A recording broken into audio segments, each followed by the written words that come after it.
పితా పుత్ర పవిత్రాత్మ నామమున ఆమెన్.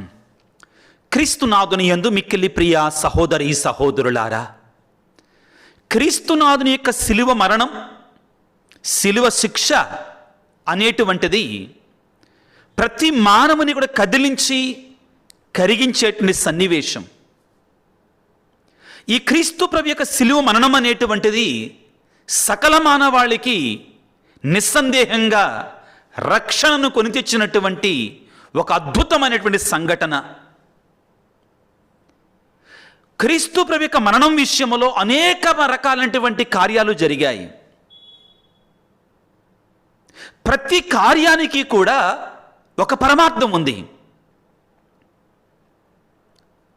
ఒక ఆత్మీయమైనటు పరమార్థం దాగి ఉంది.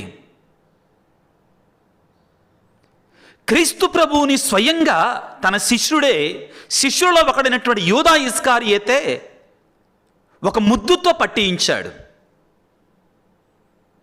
అంతకంటే బాధాకరమైన విషయం ఏంటంటే, అంత గొప్ప ప్రేమమయుణ్ణి 30 వెండి నాణాలకి అమ్మేసుకున్నాడు.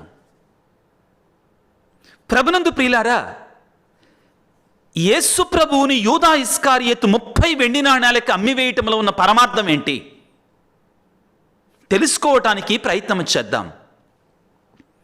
మత్తయి శుభవార్త 26వ అధ్యాయం 14వ వచనం నుండి,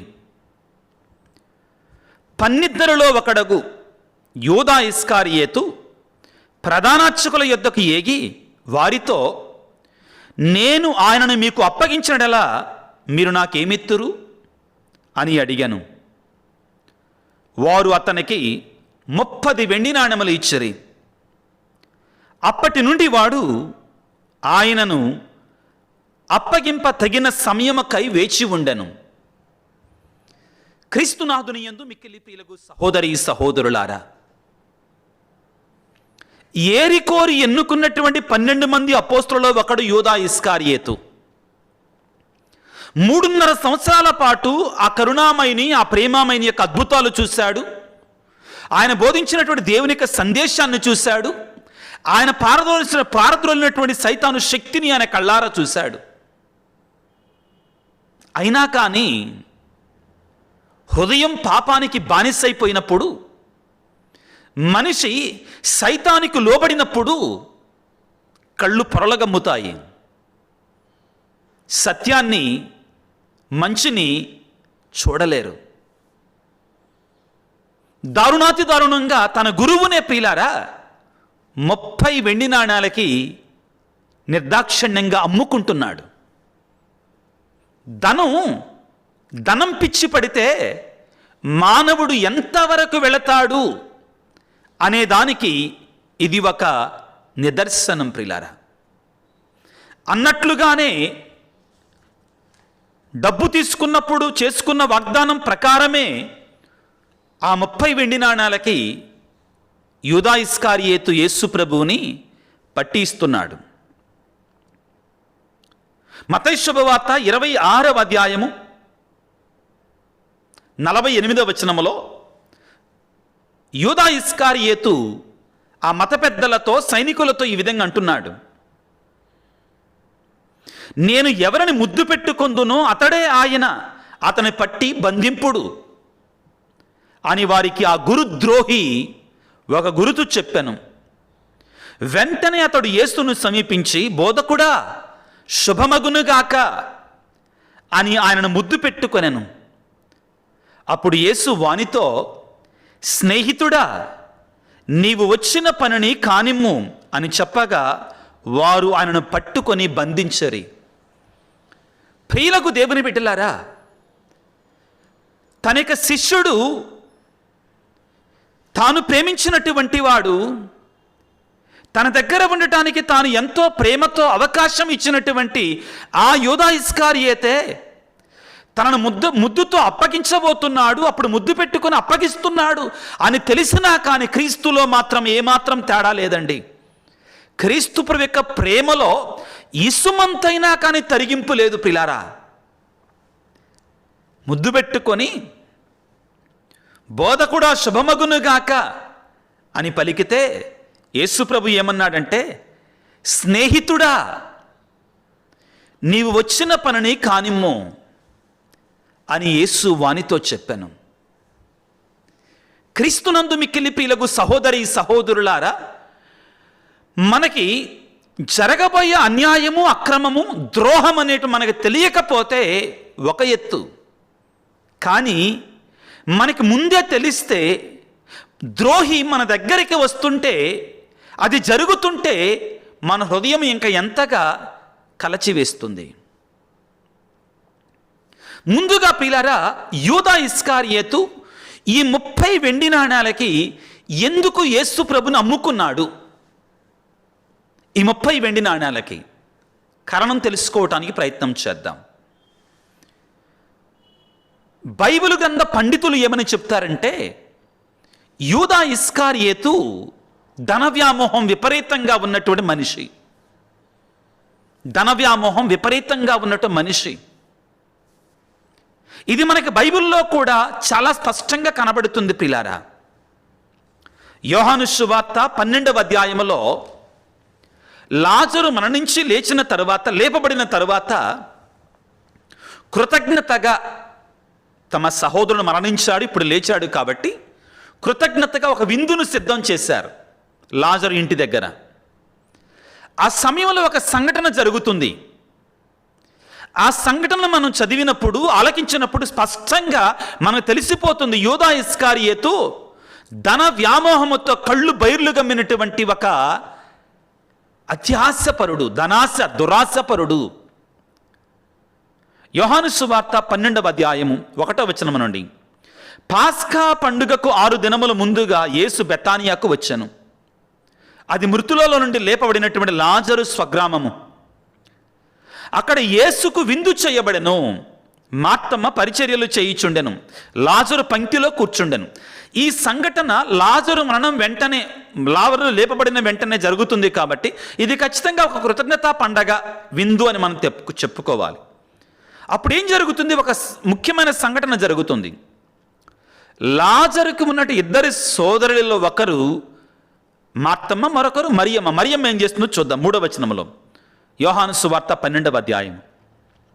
అప్పుడు మరియమ్మ విలువైన స్వచ్ఛమైన జటామాంసి పరిమళ ద్రవ్యమును 1.5 సేరు తెచ్చి యేసు పాదములను అభిషేకించి తన తల వెంట్రుకలతో తొడిచెను. ఆ పరిమళముతో గృహమంతయు గుబాళించెను. మరియమ్మ యేసు ప్రభువుని ఒక ప్రత్యేకమైనటువంటి పరిమళ ద్రవ్యముతో యేసు ప్రభు యొక్క పాదాలు అభిషేకిస్తుంది.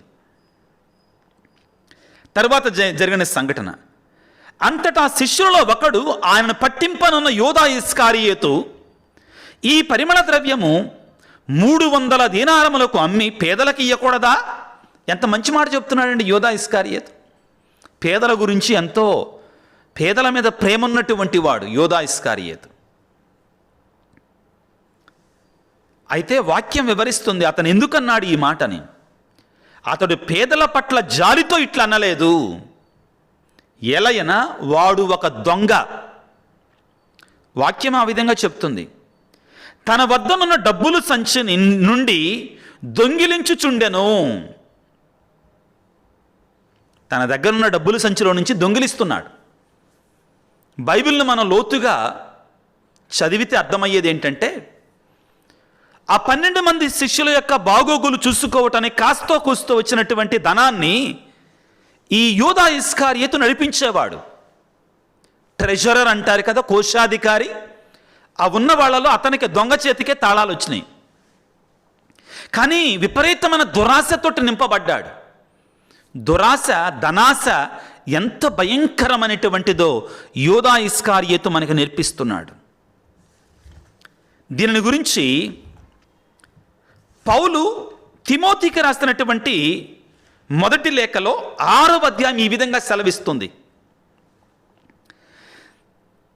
పౌలు తిమోతికి రాసిన మొదటి లేఖ 6వ అధ్యాయం 9వ వచనము, ఈ ధనాకాంక్ష అనేటువంటిది, దురాశ అనేటువంటిది, ధనం మీద అతి ఆశ, ధనాకాంక్ష కలవారు శోధనలకు లోనై మానవులను శిథిలము చేసి నశింపచేయు అపాయకరమును మూర్ఖమును అగు కోరికల యందు చిక్కుకొని నశించిపోతారు. ధనాకాంక్ష సర్వ అనర్థములకు మూలము. క్రీస్తునందు ప్రియులకు దేవుని బిడ్డలారా, ఈ 30 వెండి నాణాలు ఏంటి దీని యొక్క ప్రత్యేకత అంటే, నేను చదవడానికి ప్రయత్నం చేస్తాను దీని గురించి. 30 వెండి నాణాలు అంటే ఈ రోజుల్లో ఆనాటి యేసుప్రభు కాలంలో ఉన్న 30 వెండి నాణాలను బెరుజు వేస్తే సుమారుగా 30,000 నుంచి 60,000 వరకు దాని విలువ ఉంటుందంటండి. నేను చదువుకున్న దాన్ని బట్టి మీకు చెప్తున్నాను. అంత గొప్ప దేవుని కుమారుణ్ణి 30,000కి దారుణాతి దారుణంగా అమ్మివేస్తున్నాడు ఈ యొక్క యూదా ఇస్కారియోతు. ఈ 30 వెండి నాణాల యొక్క పరమార్థాన్ని తెలుసుకుందామని నేను చెప్పాను ప్రారంభంలోనే. నిర్గమకాండం 21వ అధ్యాయం 32వ వచనము. మోషే ఇశ్రాయేలు ప్రజలకి ధర్మశాస్త్రాన్ని బోధిస్తున్నారు. ఎద్దు దాసుని గాని దాసిని గాని చావబడిచినచో దాని ఆసామి వారి యజమానులకు 30 వెండి నాణెములు చెల్లింపవలను. ఎద్దును రాళ్లతో చావగొట్టవలను. ఒకని ఎద్దు వెళ్ళి ఇంకొకరిని పొడిచి, సేవకుణ్ణండి, మామూలు మనిషిని కాదు, దాసుణ్ణి బానిసని, నా ఎద్దు వెళ్ళి వేరే వాడిని సేవకుణ్ణి దాసుణ్ణి బానిసని చావబొడిచింది అనుకోండి, అతను చనిపోయాడు అనుకోండి, ఏం చేయాలంటండి? ఆ దాసుడికి, ఆ సేవకుడి యొక్క మరణానికి, ఆ బానిస యొక్క మరణానికి విలువ 30 వెండి నాణ్యాలు. యూదా కళ్ళు బయర్లు బగ్గి కమ్మిపోయాయి డబ్బులతోటి, ధనాశతోటి, పేరాశతోటి. కాబట్టి ప్రియులారా, 7 చావైన పాపాలలో ఒకటి ఇదిగో ఈ యొక్క ధనాశ. ప్రభునందు ప్రియులారా, 30 వెండి నాణ్యాల గురించి మనం ధ్యానం చేస్తున్నాం. ఈ 30 వెండి నాణ్యాల గురించి జకరియా ప్రవక్త రాసిన గ్రంథంలో చాలా స్పష్టంగా రాయబడింది, ప్రవచన రూపంలో. ప్రియులారా, చాలా ముఖ్యమైనటువంటిది ఈ 30 వెండి నాణ్యాల గురించి ధ్యానం చేస్తున్నప్పుడు. ఆ విషయానికి వస్తే మీకు అందరికీ ఒక సమాచారం. యేసు ప్రభు గురించి, రానున్న మెస్సయ్యా గురించి జకరియా ప్రవక్త ఎక్కువ ప్రవచనాలు చెప్పాడండి. యెషయా ప్రవక్త, జకరియా ప్రవక్త ఎక్కువ చెప్తారండి. చాలా విషయాలు మనకి ఈ 2 గ్రంథాల్లో ఉంటాయి. జాగ్రత్తగా ఆలకించండి పిల్లరా 30 వెండి నాణ్యాల గురించి. జకరియా గ్రంథం 11వ అధ్యాయము 4వ వచనము.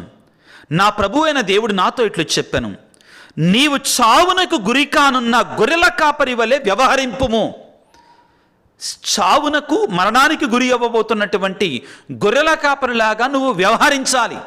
ఎవరితో చెప్తున్నాడు? జకరియాతో చెప్తున్నాడు. వాని సొంత యజమానులు వానిని చంపియు శిక్షను తప్పించుకొనుచున్నారు. వాను మాంసమును అమ్మి మేము సంపన్నులమైతిమి, ప్రభువుకు స్తుతి కలుగునుగాక అని పలుకుచున్నారు. ఆ గొర్రెల సొంత కాపరులకే వానిపై జాలి లేదు. జాగ్రత్తగా గమనించవలసిన మాటలు ఏమిటంటే, జకరియా గ్రంథము నుండి, నీవు చావునకు గురి కానున్న గొర్రెల కాపరి వలె వ్యవహరించు. మరణానికి గురి కాబోతున్నటువంటి గొర్రెల కాపరి. ఇప్పుడు చదువుకున్న పిల్లారా, జకరియా గ్రంథం 11వ అధ్యాయం 13వ వచనము. ప్రభువు నాతో ఆ సొమ్మును దేవాలయ కోశాగారమున ఉంచుమని చెప్పాను. కనుక నేను 30 వెండి నాణెములను దేవాలయ కోశాగారమున ఉంచితిని. ఎన్ని వెండి నాణ్యాలండి? 30 వెండి నాణ్యాలు. నా విలువ ఆ ఘనమైన సొమ్మునకు సరిపోవునను వారు తలంచరి. ఎవరిచ్చారు వీటిని? అక్కడ ఉన్నటువంటి మత పెద్దలు ఇచ్చారు. ఎవరికిచ్చారు? చావునకు గురికానున్నటువంటి ప్రవక్త అయినటువంటి జకరియా తరపున ఇచ్చారు. వాటిని విలువెంత? 30 వెండి నాణాలు. క్రీస్తునాథుని యందు ప్రియులారా, ఇక్కడ మనం గుర్తుంచుకోవాల్సింది ఏమిటి అంటే, చావునకు గురికానున్న గొర్రెల కాపరి ఎవరు? యేసుప్రభు అంటారు,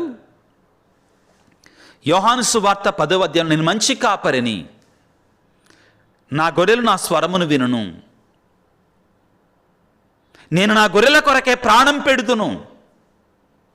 చావునకు గురికానున్న గొర్రెల కాపరి యొక్క విలువ 30 వెండి నాణాలు జకరియా గ్రంథంలో రాయబడి ఉంది. ఈ 30 వెండి నాణాలు అనేటువంటివి లేఖనాలు నెరవేర్చబడటం కొరకై యేసు ప్రభువుకి వెలకట్టి యోధా ఇస్కారియేతు కొన్నాడు. ప్రియులారా, బాధాకరమైన విషయం ఏంటంటే 30 వెండి నాణాలు అనేటువంటివి ఒక దాసుడికి, ఒక సేవకుడికి, ఒక బానిస మరణానికి వెల. మనం చదువుకున్నాం నిర్గమకాండం 21వ అధ్యాయం 32వ వచనములో. ఈ ధర్మశాస్త్ర బోధకులు, సాన్హెడ్రిన్ విచారణ సభ పెద్దలు యేసు ప్రభువుని ఎంత తక్కువగా చూచారు అనే దానికి ఒక నిదర్శనం. యూదా ఇస్కారియేతు తన గురువుని ఎంత విలువలేనటువంటి వాడిగా పరిగణించాడు అనేటువంటి దానికి ఒక నిదర్శనం. ప్రియులారా, ఏం జరిగిందో చూద్దాం. అక్కడ జకరియా గ్రంథములో 30 వెండి నాణాలు తాను తీసుకోలా, అక్కడ ఉన్నటువంటి హుండీలో వేసేశాడు. ఇక్కడ మన వాక్యాన్ని చదువుకుంటాం. ఏం జరుగుతుంది? పట్టించిన తర్వాత ముఖ్యమైన వాక్యంలోనికి మనం వస్తున్నాం. మత్తయి శుభవార్త 27వ అధ్యాయం 3వ వచనం నుండి, గురుద్రోహియగు యోధా యేసును శిక్షకు విధించబడుటను చూచి పశ్చాత్తాప పొంది, ఈ పశ్చాత్తాపం హృదయ పరివర్తన కాదండి, బాధపడ్డాడంతే. ఆ 30 వెండి నాణెములు తిరిగి ప్రధానార్చకుల యొద్దకు, పెద్దల యొద్దకు తెచ్చి, నేను నిర్దోషి రక్తమును అప్పగించి పాపము కట్టుకుంటుని అని చెప్పాను. వారు, అది మాకేలా, నీవే చూసుకొనుము అనిరి. అప్పుడు అతడు ఆ వెండి నాణెములను దేవాలయములో విసిరికొట్టి పోయి ఉరివేసుకొనెను. ప్రధానార్చకులు ఆ నాణెములు తీసుకొని, ఇది రక్తపు డబ్బు కనుక దీన్ని కానుక పెట్టెలో వేయుట తగదు అనుకొని ఆ 30 వెండి నాణాలు ఏమైనాయండి? తమలో తాము ఆలోచించి దాన్ని పరదేశుల భూస్థాపనము కొరకు కుమ్మరివాని పొలమును కొనిరి. జాగ్రత్తగా ఆలకించండి పిల్లారా, 30 వెండి నాణాలకి ఏమవుతుంది చివరికి? అందువలన ఆ పొలము రక్తపు పొలము అని నేటికి కూడా పిలువబడుచున్నది. క్రీస్తునాథుని యందు మిక్కిలి పిలగు సహోదరి సహోదరులారా, యూదా ఇస్కారియేతు పొందినటువంటి ఆ డబ్బు రక్తపు డబ్బు. అది పాతకముతో కూడుకున్నటువంటిది. మనం కూడా పిల్లారా, పేదవారి వద్ద నుండి మనం అనవసరంగా తీసుకున్నటువంటి ధనాన్ని మనం సంతోషిస్తామేమో ఆ క్షణానికి. యూదా ఇస్కారియేతు అలానే సంతోషపడ్డాడు, నాకు 30 వెండి నాణాలు వచ్చినాయి కదా అని ఆనందించాడు. కానీ ప్రియులారా, అది మన ప్రాణాన్ని తీస్తుంది. యూదా ఇస్కారియేతు ఏం చేశాడు? ఉరి వేసుకొని చచ్చాడు. ఇంకా తన మరణాన్ని గురించి అపోస్తుల కార్యాలు 1వ అధ్యాయంలో ఇంకా కొంచెం వివరంగా చెప్తుందండి యూదా ఇస్కారియేతు ఎలాగా చనిపోయాడనేది.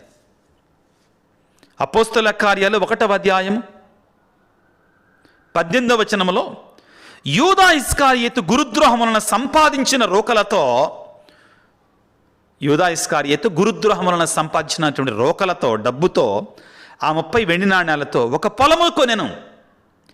అతడు తల క్రిందులుగా పడగా పొట్ట పగిలి లోపల ఉన్న ప్రేగులన్నీ బయటపడెను. ఎంత దారుణమైన చావండి! ఈ విషయం యెరూషలేములో నివసించు వారందరికీ తెలియను కనుక ఆ పొలము వారి మాతృభాషలో అకెల్దము అని పిలువబడును. దానికి రక్తభూమి అని అర్థము. క్రీస్తునందు ప్రియులకు దేవుని బిడ్డలారా, ఈ 30 వెండి నాణ్యాలు అనేటువంటివి లేఖనాలు, ప్రవక్తల యొక్క ప్రవచనాలని నెరవేరుస్తున్నాయి. అచ్చు జకరియా గ్రంథంలో ఏ విధముగా గొర్రెల కాపరి, చచ్చిపోబోతున్న గొర్రెల కాపరికి ఏ విధంగా 30 వెండి నాణ్యాలు ఇచ్చారు, ఆ 30 వెండి నాణ్యాలను తాను తీసుకోలేకపోయాడు, దానిని ప్రక్కనే ఉంచవలసి వచ్చింది అని అన్నట్లుగా, గొర్రెల కాపరి ఎవరో కాదు, సకల మానవాళి కూడా, ప్రపంచంలో ఉన్న మానవాళ్ళందరూ కూడా యేసయ్య గొర్రెలైతే ఆయన మన మంచి గొర్రెల కాపరి. ఆయన కొరకై అర్పించబడినటువంటివి. ఏమి నేర్పిస్తుంది ఈ సన్నివేశం? ఏమి నేర్పిస్తుంది ఈ సంఘటన ప్రియారా? ఈ 30 వెండి నాణ్యాలు అనేటువంటివి ప్రియులారా, నీవు నేను యేసు ప్రభువుకు కట్టేటువంటి విలువ ఎంత?